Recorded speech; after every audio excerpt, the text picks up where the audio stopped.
Bonsoir à tous et bienvenue sur France 24. Il est 18h à Paris, à la une de l'actualité. Au Gabon, le général Brice Oligui Nguema a prêté serment après avoir renversé Ali Bongo il y a 5 jours. Et on démarre avec l'actualité au Gabon. Le général Brice Oligui Nguema a donc prêté serment après avoir renversé Ali Bongo il y a quelques jours. Il devient président d'une transition. Il a promis de rendre le pouvoir aux civils, dit-il, avec des élections crédibles. Il n'y a pas de calendrier néanmoins. On peut dire d'abord que c'est une page qui se tourne. Ça, effectivement, quel que soit le côté ici à Libreville où on se trouve. Merci Cyril Paillet en direct de Libreville au Gabon. On va revenir sur cette actualité africaine dans le fait du jour et notamment sur l'actualité au Niger. Avec donc au Niger ce régime militaire qui décide de rouvrir son espace aérien aux vols commerciaux. Les frontières terrestres et aériennes du pays ont été fermées par les militaires au lendemain de leur prise de pouvoir, puis rouvertes avec 5 pays frontaliers, Algérie, Burkina Faso, Libye, Mali ou encore le Tchad. Les sanctions imposées par la CEDEAO continuent de s'appliquer.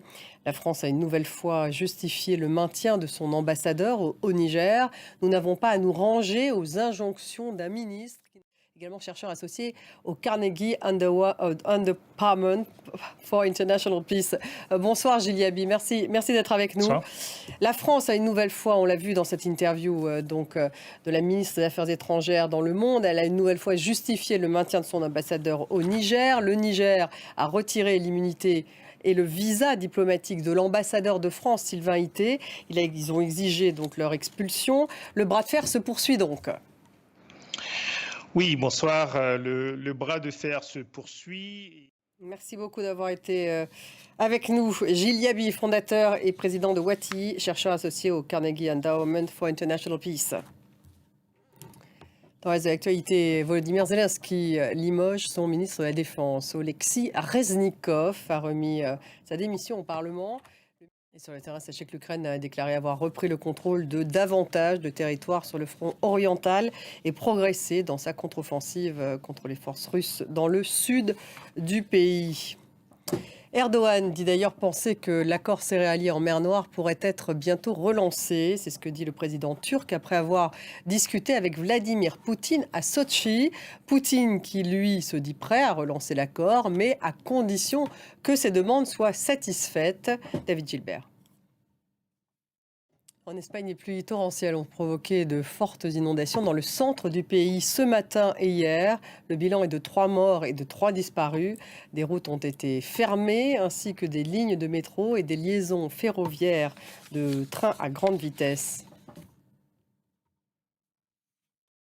Des pluies torrentielles également dans le Nevada aux États-Unis. Le Burning Man a été littéralement transformé en bourbier. Une personne est morte. Des milliers d'autres ont été piégés hier sur le site du rassemblement en plein désert. Étienne Paponneau. L'Algérie a finalement réagi après la mort de 2 vacanciers marocains tués lors d'une sortie en jet ski. Le ministère de la Défense affirme qu'ils ont été visés parce qu'ils se trouvaient dans les eaux territoriales algériennes de manière clandestine et qu'ils refusaient d'en sortir malgré les tirs de sommation des gardes-côtes. Valériane Gauthier, Johanna Citruc. En France, les Restos du Cœur vont être contraints de réduire cet hiver le nombre de bénéficiaires et ils lancent ce matin un appel à l'aide. Les entreprises contribuent également comme LVMH qui a annoncé une aide de 10 millions d'euros. Et en France toujours, c'est la rentrée scolaire. 12 millions d'élèves qui donc ont repris ce matin le chemin de l'école. Une rentrée sous le signe de pénurie d'enseignants persistante et de l'interdiction de l'abaya. Merci d'avoir suivi. Restez avec nous, on se retrouve dans un peu plus de 5 minutes. Un nouveau journal, on va parler économie, le salon de Munich de l'automobile. 19h10, ce débat consacré à l'Ukraine. À quoi assiste-t-on avec ce limogeage du ministre de la Défense? Zelensky a-t-il justement limogé? Est-ce que la lutte contre la corruption devient un objectif très important pour Zelensky? Est-ce que finalement la corruption, c'est l'autre guerre du président ukrainien? Voilà les questions que nous allons poser à nos invités. 19h10.